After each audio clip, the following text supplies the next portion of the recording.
left out.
Well, we got ourselves a neighborhood chat going on here, folks. We got a fella here who devoted his life to the education profession.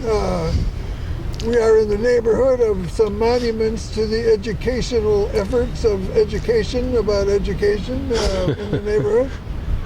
We have the University, what do they call that place up at 120th Street, 122nd? Columbia? School of Education. Columbia Teachers College? There you go, that's the one. They actually went the next step from education to teachers college. Yeah. Yeah. So you went that way, huh? And I was saying earlier, I mean, one of the precious things I found is like, in the act of teaching, there is self-validation. And that validation you see as valuable in a kid.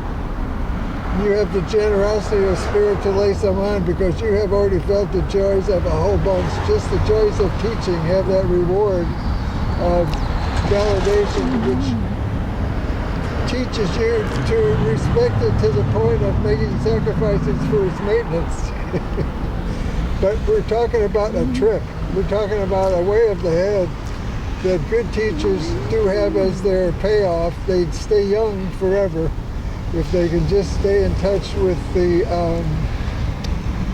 well, what we came to call it toward the end of our wanderings was opening to all of it. It's a way to be open to all. Mm-hmm. Yeah. Yeah. But you're getting off into something a little different, though, in the sense that,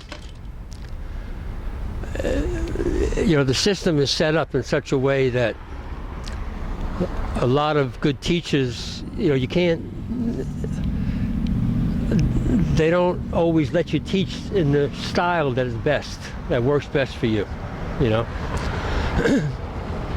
So, as I was saying earlier, most of the time, like when I was stuck having to just follow the set curriculum and was told to do it in a certain way, I was not a good teacher. I was only a good teacher when I had the freedom to create the class the way that I knew the kids really needed it to be. Well, one of the values of our making this kind of TV, which is basically YouTube, is to make the point now that what kept, you were saying you only got to do it your way about some small percentage, 10%, and so that is a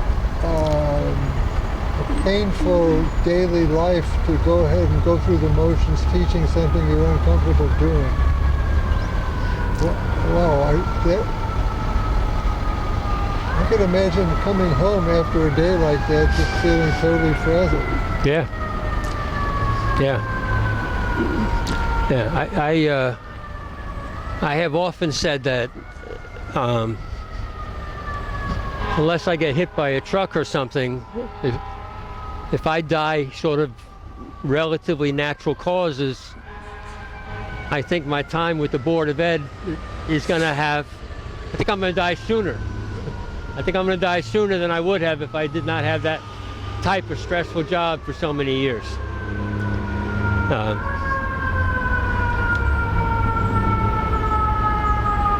But we were talking. We were talking about. Can I talk over this, or should I wait? Yeah, you said it's time to wait.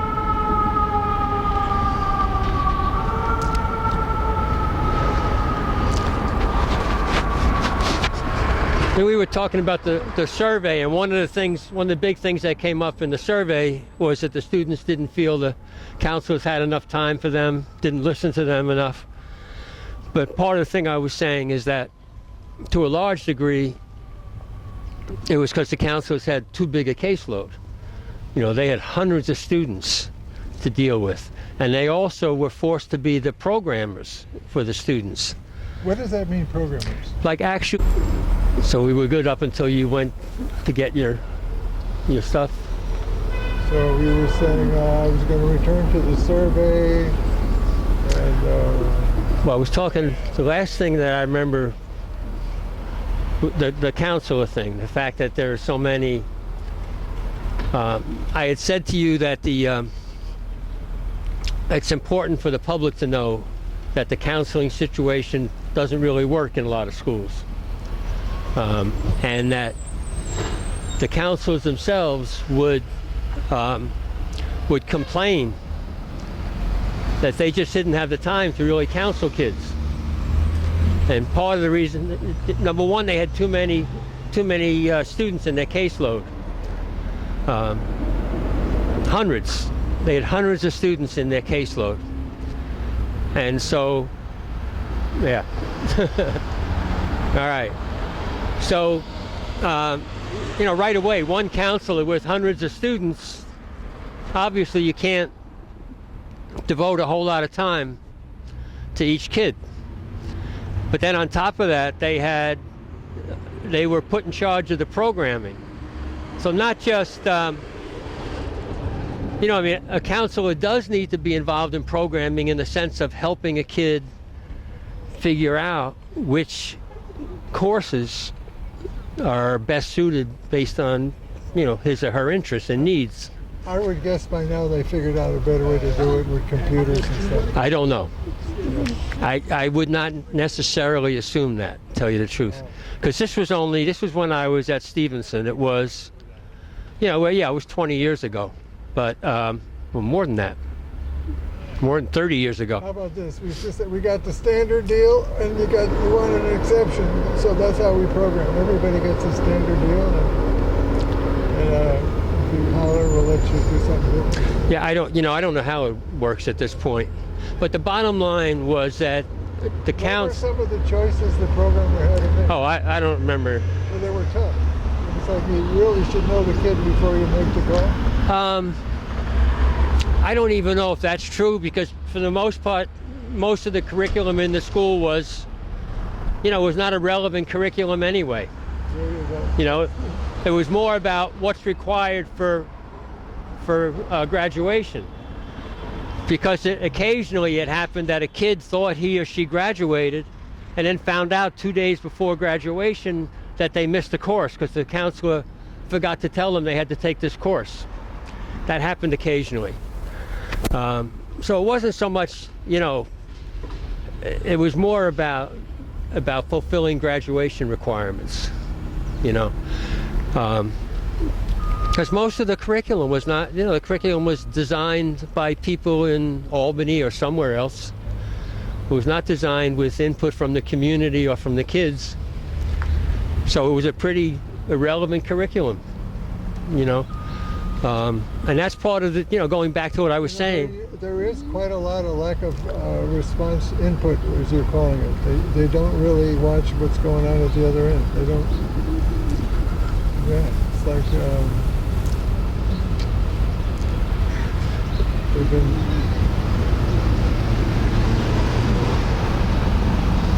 You mean if people making? You can condemn it as a sin, not to be watching more of the results.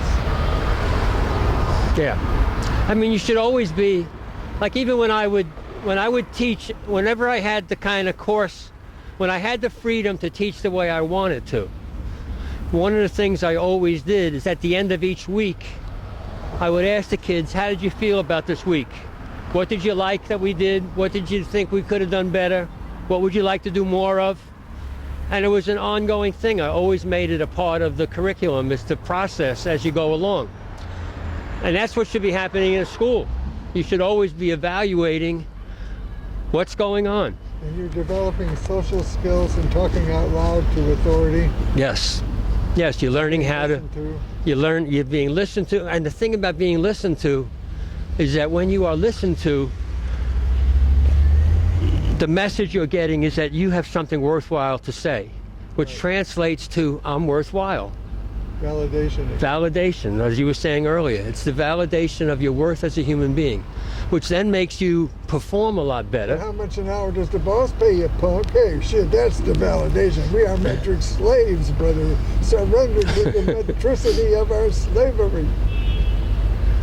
No, so it is a numbers thing that you offer an antidote, and they feel so good when you... I mean, people are people. They're not numbers, you know? And so anyway, I'd like to go back to what I was saying about if you have a school improvement thing, you would have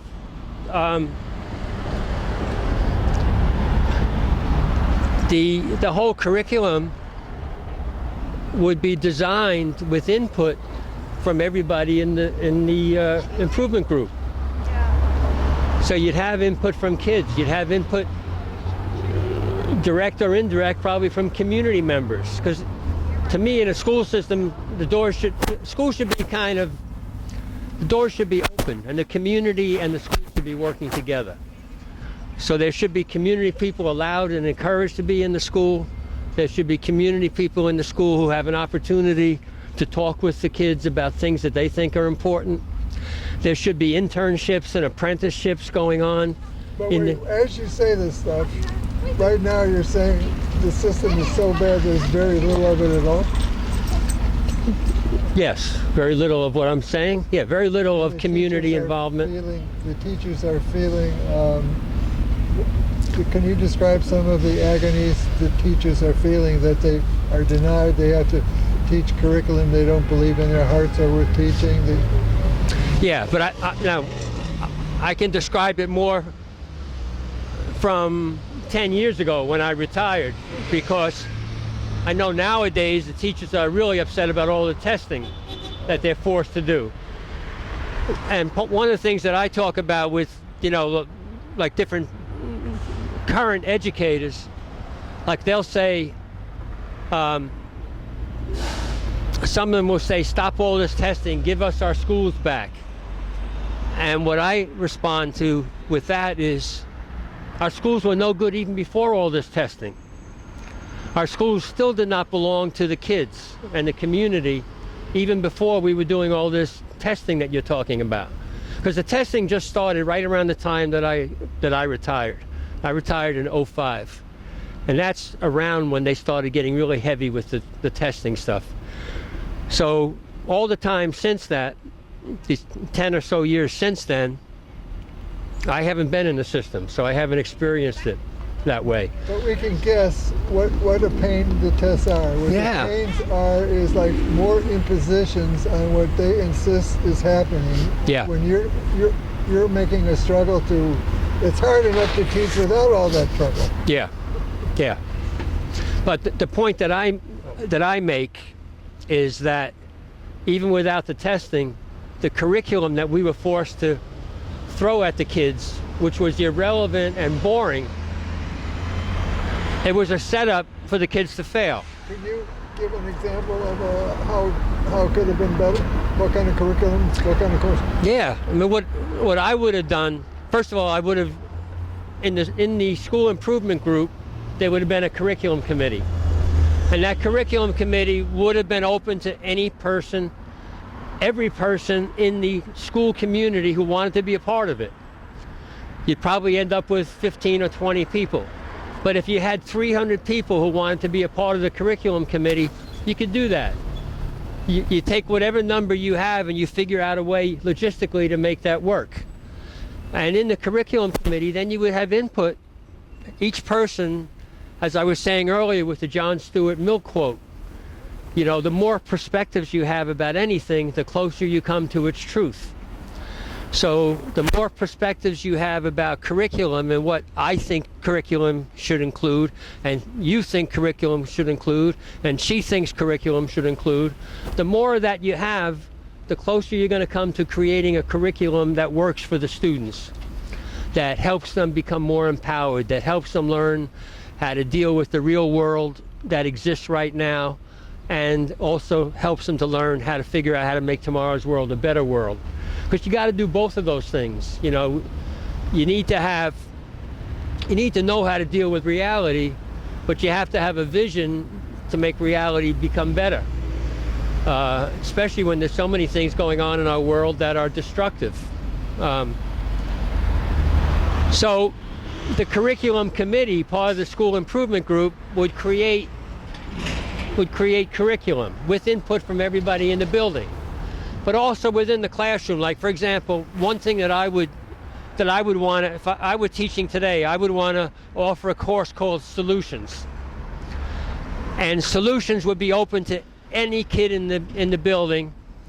And to be honest with you, I'd also like to include community members and have them in the class too. But let's just say for now we're talking students in the school. The Solutions course would be open to anybody who felt like finding solutions to any one or more problems that are current in our community, our nation, and or our world. And when the kids come in to class, the first part of it would be a brainstorming where kids have an opportunity to list all the things that they think need fixing. Just brainstorming. We'll put it down on the board or on construction paper or whatever that stuff is called, and compile this whole list of things that the students feel need to be worked on, and then compile that list, and then start discussing each of the individual things on the brainstorm list, and have the students prioritize which are the problems that we feel strongest about fixing right now, which are the ones we want to work on, and then let kids work on whatever problem they're particularly interested in. So it might be a political thing, it might be police brutality, it might be finances, it might be the health situation, you know, the not having enough money to take care of the fact that my father has cancer, and who knows what it might be. Might be domestic violence. It might be a sense of hopelessness that a lot of people have. Whatever it would be, it would come from the kids, and the kids would then be allowed to work on whichever areas they want to work on. Okay, and they could work on them individually. For the most part, I would probably encourage them to work in small groups with other people who are interested in the same issue. But the point is, the curriculum would come from the kids. It wouldn't be that you would have a set thing in the beginning saying, okay, the Solutions course is going to deal with this, and this. The kids themselves will create what the course is going to be. And you evaluate it as you go along. At the end of the week, you have two things. You have a kind of a suggestion box or a place on the website, the classroom website, or you have something where whenever a kid gets an idea, even if it's 3 o'clock in the morning, he or she can post it so it can be discussed later on. But you also have a thing where every week, at the end of the week, for example, this is how I did it. Somebody else might do it differently. But at the end of the week, I would sit down and say, okay, I said this earlier. What did you like about the past week? What would you like to change? What do you want to do about such and such? And do you have any new ideas? So you always have an ongoing evaluation process, and you're teaching kids to assess things as they are, to assess things that just happened, and to be creative about ways to move forward from wherever you are. In other words, get ready for next week. He's going to answer the question again. You better figure out something to talk about. Well, it wouldn't even be like that, though, because it would be, the kids who would sign up for the solutions course, that would be a voluntary thing. This would be not a required thing. So every kid who goes into that course goes there because he or she is the kind of person who wants to make the world a better place, or is concerned about their community, wants to make their community better. So it's not even about worrying about what he's going to ask next week. It's about how can I as an individual and we as a group make our lives, our families' lives, our neighbors' lives better. And neighbors including not only people in our immediate community, but our nation and our world. So the solutions course would attract people who have a sensitivity to wanting to make a difference in the world, But contrary to the way our society is and our schools are now, in this situation, the kids would be really empowered. They would not be feeling hopeless and frustrated. They would be feeling hopeful. They would be feeling, wow, look at this. We're actually doing something. We're creating something. And I'm worthwhile. I have something to offer. I was able to bring this thing to the class and they liked it.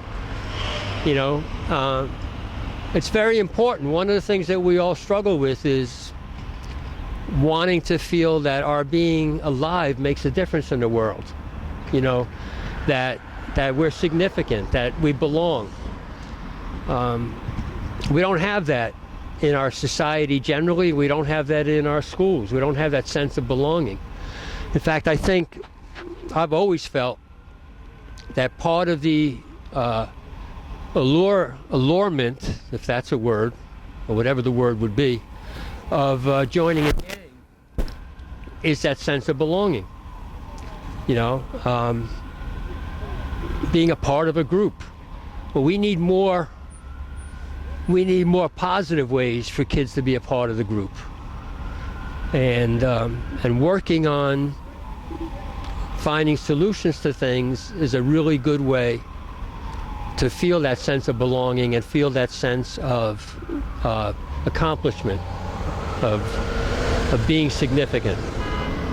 Well, it sounds to me like when you think of democracy, you have a lot of faith in discussion. And what I'm hearing is an ability that you have to lead discussions. Yeah, I would say so. And I think it really comes from the sense of knowing that every person is important and every person has a perspective that is unique. You can't have any two people having exactly the same perspective. It just cannot happen. Because no two people could have had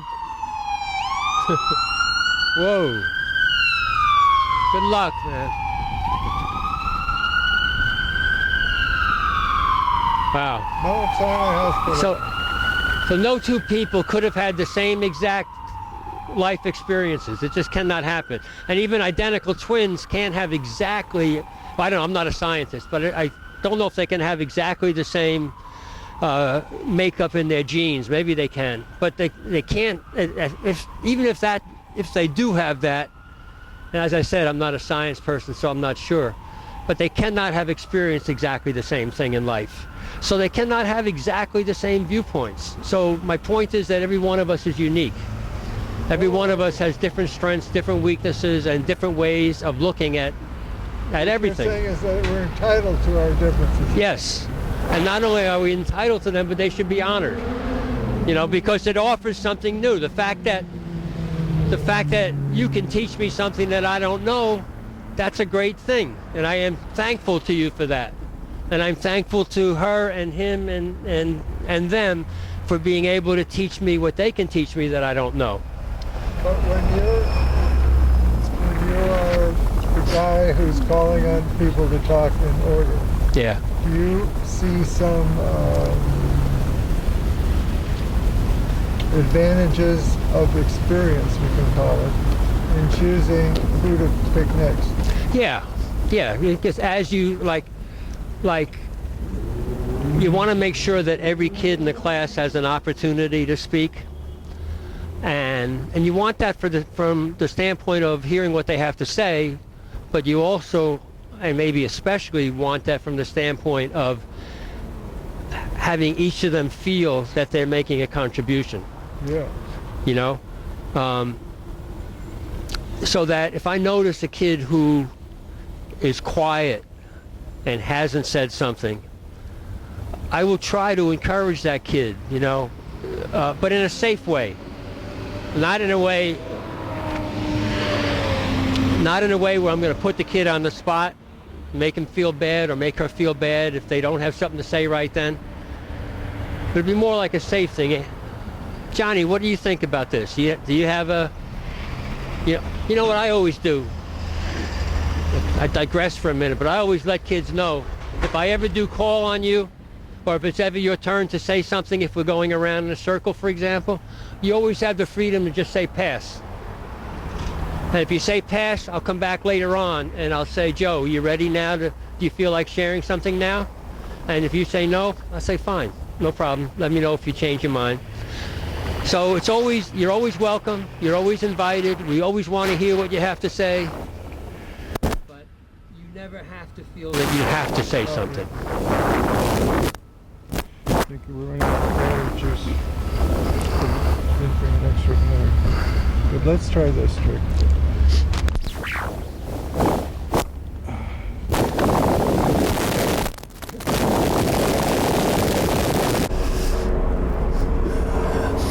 One of the treasures of this moment, I think, in terms of human dignity, that when Jefferson declared all men are created equal, there was a letter to the King of England saying, we are your equal. We are all supposed to be treated as kings rather than a low common denominator.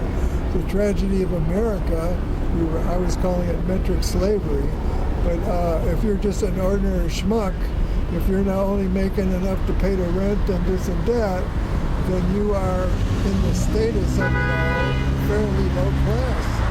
You're just struggling as opposed to celebrities that are paraded before us in media. So we are, but I'm thinking, as you were mentioning the benefits that you're giving to the kids in your class, by letting them feel each a valued participant in the democratic discussion.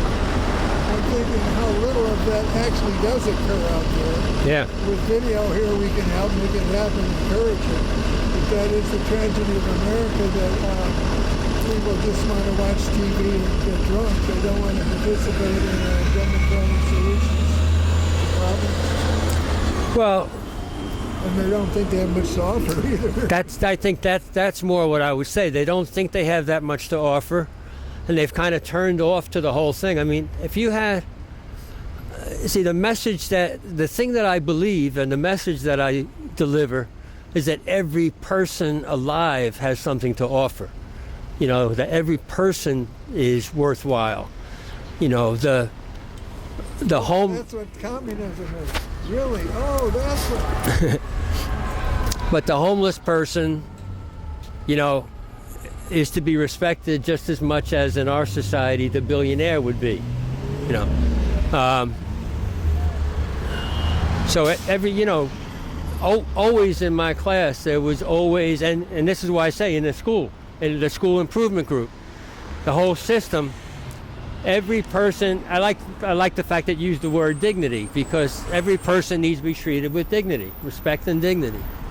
And I would always make sure that every kid felt safe in my class to speak when he or she was ready to.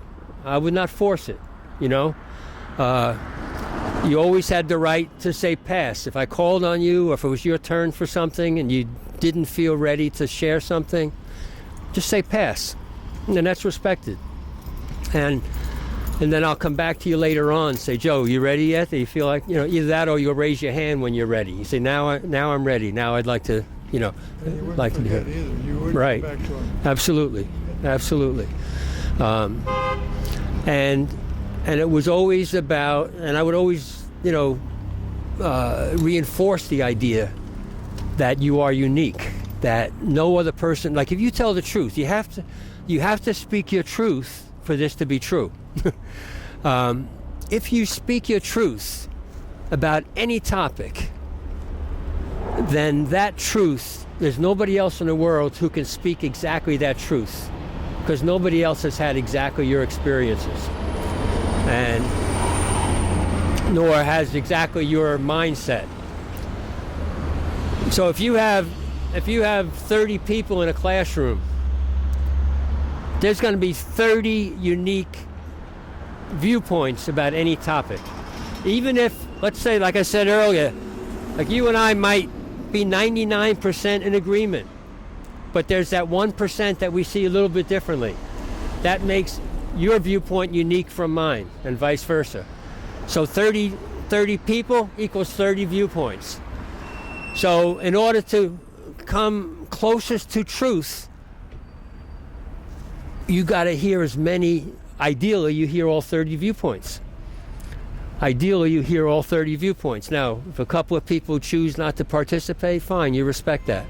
So you might only hear 27 viewpoints.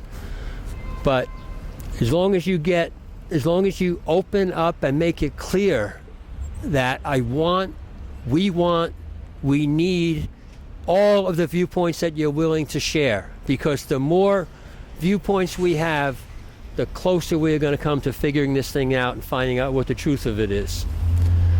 All right, so that is always the way. That's always the process. And so if I'm leading that conversation, I'm going to be noting who hasn't had a chance to talk yet, or who hasn't spoken up yet. You know, one of the problems is there's sometimes you'll be in a group setting, and the people who are doing most of the talking are the ones who are the loudest, or the ones who are willing to interrupt other people.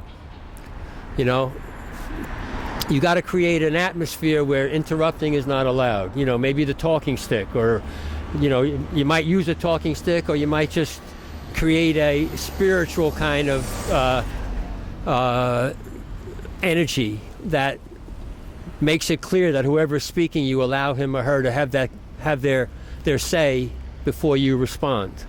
You know, and you teach respect at the same time, because even if you disagree with the person, it's another thing in our society that's not taught enough. We got too much of this stuff where when people disagree, they start attacking the other person. You know, we got to be about respect. It's like, you know, Joe, you know, I like you, but I don't think you're right about this. Let me tell you why I think differently about what you're saying. So I'm disagreeing with your viewpoint. I'm not calling you an idiot, you know, or calling you dumb. I'm respecting you as a person who happens to see things differently than I do. You know, so this is the kind of thing that we need to be teaching in our schools and in our society. And in a true democracy, that's what you have. That's why for years I've said the U.S. is not a democracy. It's not a democracy when you talk at people. It's not a democracy when you deliberately keep people in the dark. You know, they're trying to, people take an election.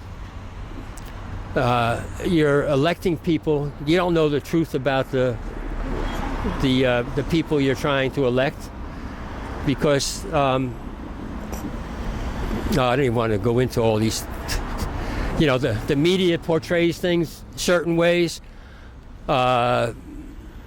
Representatives or candidates for a political office are allowed to buy advertising, and they can lie in that advertising, and they can deceive. Happens all the time. When you don't know, the public has no idea the ways that corporations are polluting the air, the water, the land.